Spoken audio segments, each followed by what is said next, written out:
ডিভোর্সের ২ বছর পর আমার প্রাক্তন স্বামী আমাদের বাড়িতে আসলেন, আমাদের ছেলেকে দেখার জন্য। তার উপস্থিতি দেখে বাবা ভালো-মন্দ বাজার করলেন। মা খুশি মনে রান্না করলেন। দুপুরবেলা বাবা, আমার ছেলে এবং আমার প্রাক্তন স্বামী খাবার টেবিলে খাবার খাচ্ছিলেন। ওই মুহূর্তে আমি জানালা দিয়ে লুকিয়ে, লুকিয়ে আমার প্রাক্তন স্বামীকে দেখছিলাম। খাওয়ার এক পর্যায়ে আমার প্রাক্তন স্বামী বাবাকে বললেন, "বাবা, আমি কিছুদিনের মধ্যে আমার ছেলেকে আমার বাসায় নিয়ে যেতে চাই। আর ছেলেটা তো এখন বেশ বড় হয়েছে। আইনের কিছু জটিলতা আছে। ওইটা মিটে গেলেই আমার ছেলেকে আমি এখান থেকে নিয়ে যাব।" এই কথাটা শুনে বাবা বললেন, "ছেলেটা তোমার। তুমি যদি ওকে নিয়ে যেতে চাও তাহলে নিয়ে যেতে পারো।" এই কথাটা শুনে আমি খুব অসহায় হয়ে জানালার দিকে তাকিয়ে তাকে দেখছিলাম। বাবার সাথে কথা বলার মাঝে হঠাৎ করে সেও জানালার দিকে তাকালো। তখন আমরা দুজন দুজনকে দেখে ফেলি। সে তখন আমার দিকে খুব করুণ দৃষ্টিতে তাকিয়েছিল। আমিও খুব অসহায় দৃষ্টিতে তার দিকে তাকিয়েছিলাম। আমরা দুজনে দুজনার ভাষা বোঝার চেষ্টা করছিলাম। আমি জানি না তখন সে আমার চোখের ভাষা বুঝতে পারছিল কিনা। তবে আমি মনে মনে খুব করে চাচ্ছিলাম সে যেন বলে, "বাবা, যা হয়েছে হয়েছে। এখন আমি আমার বউকে এবং আমার বাচ্চাকে নিয়ে আমার বাড়িতে চলে যেতে চাই।" স্বামীর থেকে ২ বছর আলাদা থাকার পর এখন আমি স্বামীর মূল্যটা হাড়ে, হাড়ে বুঝতে পারছি। আসলে একজন বিবাহিত মেয়ের জীবনে স্বামী ছাড়া আপনজন কেউ নেই। কিন্তু সে কি আমার চোখের ভাষা বুঝবে নাকি বুঝবে না? আমি তখন মনে, মনে এসব কথাই ভাবছিলাম। এর কিছুক্ষণ পর সে তার চোখ সরিয়ে নেয় এবং তার খাওয়া-দাওয়া শেষ হয়ে গেলে সে আমাদের বাড়ি থেকে চলে যাচ্ছিল।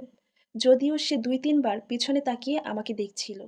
মনে, মনে ভাবছিলাম সে তাহলে আমার চোখের ভাষা বুঝল না।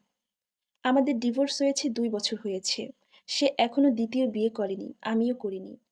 আমাদের বিয়ের ১ম রাত, অর্থাৎ আমাদের বাসর রাতে আমি আমার স্বামীর হাত ধরে বলেছিলাম, "জীবনে যে কোনো পরিস্থিতিই আসুক না কেন, তুমি কখনো আমাকে ছেড়ে যেও না।" আমার স্বামী আমাকে কথা দিয়েছিল, সে কখনোই আমার হাতটা ছাড়বে না। জীবনে যা পরিস্থিতিই আসুক না কেন, সে সবসময় আমার পাশে থাকবে।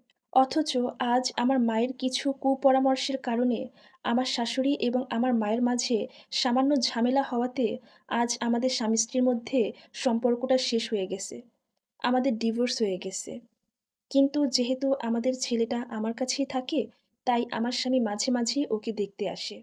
ডিভোর্সের পর ২ বছর বাবার বাড়িতে থেকে এখন আমি বুঝতে পারি, একজন বিবাহিত মেয়ের জীবনে স্বামী ঠিক কতটা গুরুত্বপূর্ণ। আমাদের বিচ্ছেদের পর এই যে আমি আমার বাবার বাড়িতে আছি, এখানে আমার ২ টা বোন আছে, ২ টা ভাইয়ের বউ এবং আমার বাবা-মায়ের সাথে তাল মিলিয়ে থাকতে ঠিক কতটা যে কষ্ট হইতেছে, এইটা এখন আমি বুঝতে পারতেছি। এখন যে বাবার বাড়ি থেকে বের হয়ে একটা চাকরি নিব, নিজের সন্তানটাকে নিজের মতো করে লালন-পালন করব, সে পারমিশনটাও আমার নেই।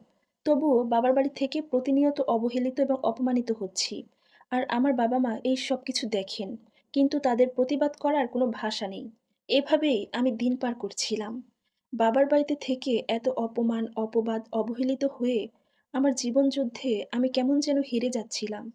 যাই হোক, সেদিন দুপুরবেলা খাবার টেবিলে জানালা দিয়ে আমার স্বামী আমাকে দেখে যখন সে নিজের বাড়িতে চলে যায়, সে নাকি বাড়িতে গিয়ে তার কোনো কাজকর্মে মন বসাতে পারছিল না।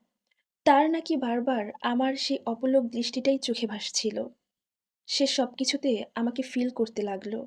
যাই হোক, এদিকে আমিও আমার স্বামীকে খুব মিস করছিলাম। এর ঠিক ১ সপ্তাহ পর সে সব লাজ-লজ্জা ভেঙে আবারও আমাদের বাড়িতে আসে। দেখলাম সে আমাদের বাড়িতে এসে আমার বাবার হাতে পায়ে ধরে রিকোয়েস্ট করতেছে। বলতেছে, "বাবা, আমাদের মধ্যে যত যাই হয়ে যাক না কেন, আমি এখন আমার স্ত্রীকে নিয়ে আবার আমাদের বাড়ি চলে যেতে চাই। আমি ওকে নিয়ে আবার নতুন করে সংসার করতে চাই।" এই কথাটা শুনে আমি ঘর থেকে দৌড়ে এসে তার পায়ে পড়ি। তার পা ধরে ক্ষমা চাই। তাকে বলি, "আমাকে ক্ষমা করে দাও।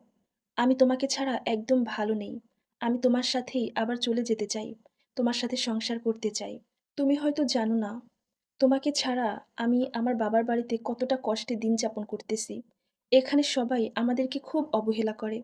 তুমি জানো না, তোমার বাচ্চাটা আমার সাথে, সাথে অনেক কষ্ট করে। তোমাকে ডিভোর্স দেওয়ার পরেই আমি তোমার মর্মটা বুঝতে পেরেছি। চলো আমরা আবার নতুন করে শুরু করি।" তখন আমার স্বামীও আমাদের সব ভুল বোঝাবুঝির অবসান ঘটিয়ে আমাকে নিয়ে আবার তার বাড়িতে যায়। এভাবেই আমাদের সম্পর্কটা আবার জোড়া লেগে যায়।